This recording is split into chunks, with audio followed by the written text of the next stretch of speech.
लोगवा मतलब के गर्जी।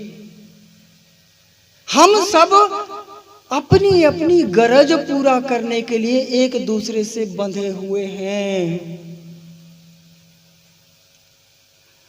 लोगवा मतलब के गर्जी, लेकिन ये बात समझ में नहीं आती। हम छोटे होते हैं तब भी समझ में नहीं आती, जवान रहते हैं तब भी समझ में नहीं आती। लेकिन इस मानवीय जीवन की एक सबसे बुरी अवस्था कह लीजिए और सबसे अच्छी अवस्था भी कह लीजिए, बुढ़ापा। बुरी अवस्था इसलिए क्योंकि हम पूरी तरीके से दूसरों के ऊपर निर्भर हो गए। जिन बाजुओं के बल पर हम इतराया करते थे, जिन पैरों के सामर्थ्य पर हम दुनिया नापने का दावा करते थे, बुढ़ापा आते ही हम आश्रित हो जाते हैं। हमें यहां से वहां जाने का किसी ना किसी का सहारा चाहिए होता है। इस लिहाज से देखो तो बड़ी बुरी अवस्था है, लेकिन अच्छी अवस्था भी है, क्योंकि हमारी आंखें जो सारा जीवन बंद रहती हैं, सच्चाई को नहीं समझ पाती, वो सारी सच्चाई हम बुढ़ापे में समझ भी पाते हैं, देख भी पाते हैं। लेकिन बुढ़ापे में जाकर के समझा तो क्या समझा, बुढ़ापे में समझ आई तो क्या आई। इसीलिए कबीर साहब सचेत कर रहे हैं। वो बोलते हैं कि बुढ़ापे का इंतजार मत करो, दुनिया को ध्यान से देखो, होश में आओ और समझो। देखो, लोगवा मतलब के गर्जी, अब मोहे जान परी कब।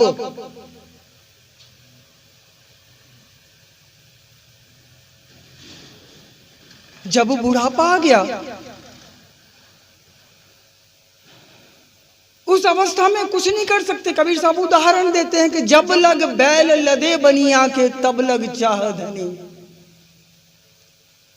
आज तो हम एक विकसित युग में रह रहे हैं। सामान यहां से वहां ले जाने के लिए दुनिया भर की गाड़ियां हैं, लेकिन उस जमाने में व्यापारी जब व्यापार करने सामान यहां से वहां ले जाता था तो बैल पर लाद करके ले जाया करता था, इस बाजार से उस बाजार। उस बैल को कहा करते थे बनिया का बैल। और क्योंकि वो बैल वजन ढोता था, बोझा ढोता था, इसलिए कबीर साहब बोलते हैं तब लग चाह धनी। तब तक उसका मालिक उसकी बहुत देखभाल करता था, उसकी सारी इच्छाएं पूरी, समय पर पानी, समय पर खाना, समय पर विश्राम। ध्यान से देखिए, यही आपके साथ भी हो रहा है, यही मेरे साथ भी हो रहा है। लेकिन मोह का पर्दा, माया का पर्दा हमें सच्चाई देखने नहीं देता ना। अरे जब लग बैल लदे बनिया के तब लग चाह धनी। लेकिन एक अवस्था जो हम पर आती है, वो कभी न कभी उस बेचारे बैल पर भी आती है।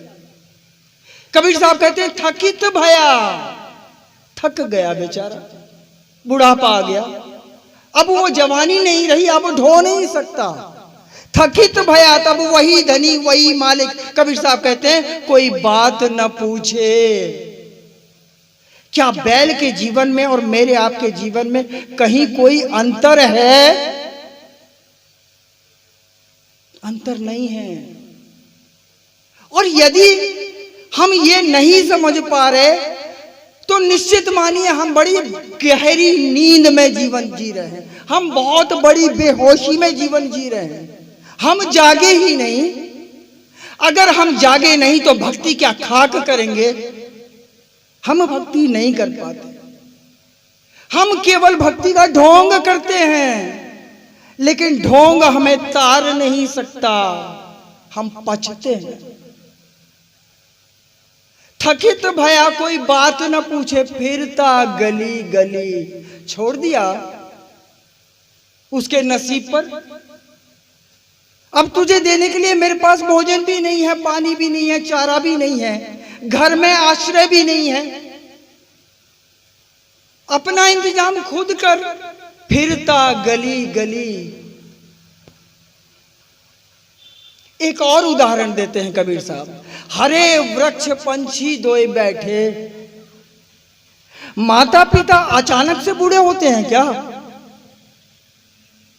अचानक से बुढ़ापा किसी को नहीं आता। देखिए आज मेरे माँ बाप जो बूढ़े हैं वो कभी न कभी वो भी जवान थे। कबीर साहब उस जवानी के जोड़े को कहते हैं हरे वृक्ष पंछी दोए बैठे। हरा क्यों? क्योंकि उस शरीर में पांचों तत्व की ऊर्जा दौड़ रही थी, परिश्रम करने का सामर्थ्य था, मेहनत करके अपने बच्चों की सारी जरूरतें पूरी करने की ताकत थी, मनोबल था। हरे वृक्ष पंछी दोए बैठे। दो बच्चे आते हैं और क्योंकि वो माता पिता, वो वृक्ष, वो हरा है, बाप कमा रहा है, अभी मां घर का सारा काम कर रही है, पका करके खिला रहा है, इस वजह से हरे वृक्ष पंछी दोए बैठे। किया मनोरथ की, जो मन में आया वो किया। और हम कहते भी हैं कि साहब बचपन के क्या दिन थे, कोई चिंता नहीं थी। लेकिन वो पेड़ सूखता है ना, हमेशा हरा तो नहीं रह सकता। जो अवस्था मुझे आपको आती है वही वृक्षों को भी आती है। कबीर साहब कहते हैं पत्ता झड़ गए। आदमी बूढ़ा हुआ, क्या गया? जो पत्ते थे ना वही तो झड़ गए। पतझड़ आ गई, रौनक चली गई, सौंदर्य चला गया, ताकत चली गई। अब वही बच्चे जो बैठ करके मनोरथ किया करते थे, कबीर साहब कहते पत्ता झड़ गए, पंछी उड़ गए। क्या ये नहीं हो रहा है? क्या ये हम नहीं देख पा रहे? यदि देख पा रहे हैं तो ही हम होश में हैं, और यदि नहीं देख पा रहे तो हम बहुत बड़ी बेहोशी में हैं। हमसे भक्ति भी नहीं होगी।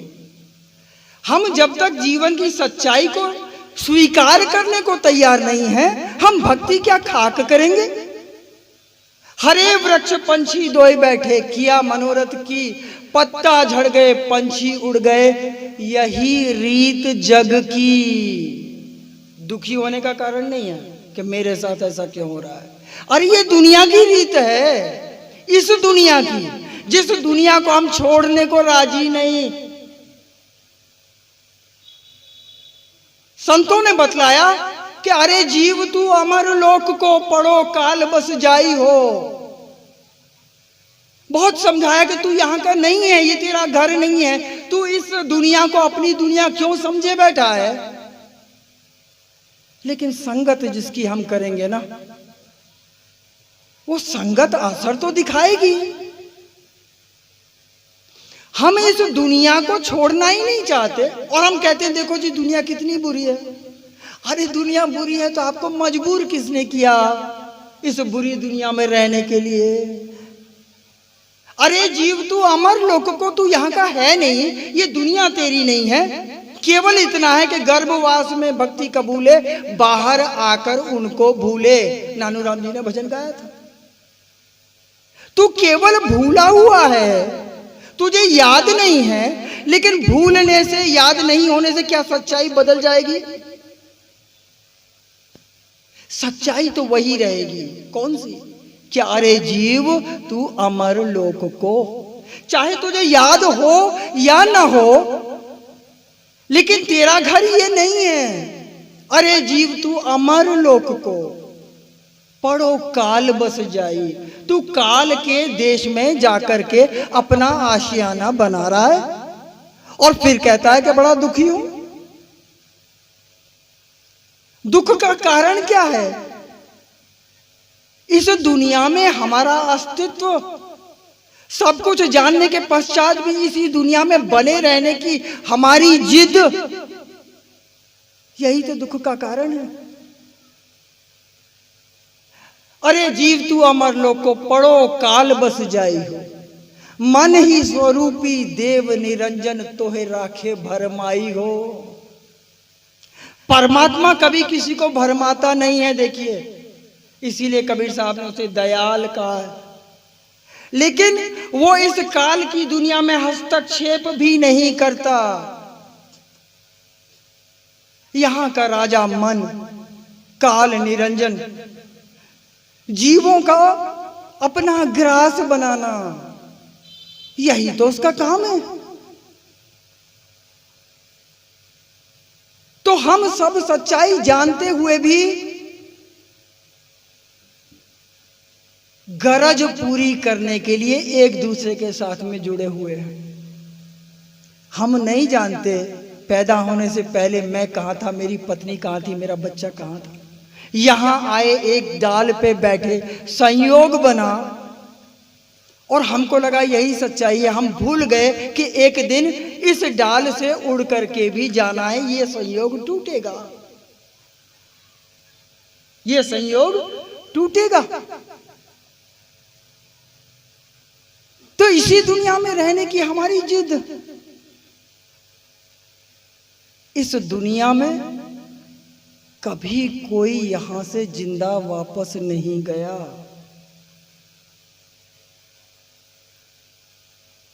इस वजह से भक्ति तो करनी होगी। और ये सारी बातें मैं आपको डराने के लिए नहीं बतला रहा हूं।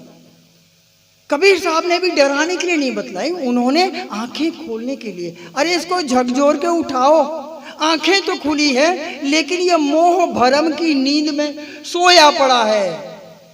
इसको झकझोरने की जरूरत है, इसके ऊपर एक बाल्टी भर पानी डालने की जरूरत है ताकि इसका भरम टूटे। भरम टूटे तो चीजें आसान हो सकती हैं, भरम न टूटे तो भक्ति भी एक ढोंग है, व्यर्थ है। तो कबीर साहब ने क्या कहा कि लगन और प्रेम बिन भक्ति न होई। हम कहते हैं कि साहब प्रेम तो बहुत है, कबीर साहब कहते हैं कि नहीं लोग वाह मतलब के गरजी। आप इस गरज को प्रेम का नाम दे रहे हो, ये प्रेम नहीं है। प्रेम केवल और केवल परमात्मा कर सकता है, या जिसने उस परमात्मा को जाना है, सदगुरु दिवाकर साहेब, जो परमात्मा से एक रूप हो गया, केवल वही प्रेम को जान सकता है और वही प्रेम लुटा भी सकता है। हमने क्या दिया भाई, कभी सोच करके देखा आपने? सदगुरु ने अपनी पूरी जवानी, क्योंकि मैं उनको बहुत सालों से जानता हूं, तब वो प्रोफेसर हुआ करते थे, ड्यूटी भी करते थे। क्या उनके बीवी बच्चे नहीं थे? क्या उन्होंने जिम्मेदारियां पूरी नहीं की? क्या उनको माया का मोह सताया नहीं होगा? क्या पत्नी ने कभी उनको ताना नहीं दिया होगा कि देखो पड़ोसी के पास कितना धन है, कितना ऐश्वर्य है, कितनी बड़ी गाड़ी है? लेकिन किसी भी बात से विचलित न होते हुए, क्योंकि वो होश में थे ना, वो बेहोशी में बहे नहीं, उन्होंने आजीवन यही काम किया। आने वाले हर एक शिष्य को केवल और केवल प्रेम से बांधा। हमने क्या दिया? हम कहते हैं गुरु से ज्ञान जो लीजिए, शीश दीजिए दान। कितनों ने शीश दिया? अरे हम नहीं दे सकते, हम बोलते हैं केवल, लेकिन सदगुरु बोलता नहीं है, सदगुरु करके दिखलाता है। प्रेम की महिमा क्या है वो या तो परमात्मा जाने, या जो परमात्मा रूप हो चुका है वो सदगुरु जाने। हमारा प्रेम प्रेम नहीं है, वो गरज है, गरज की पूर्ति है, स्वार्थ की पूर्ति है।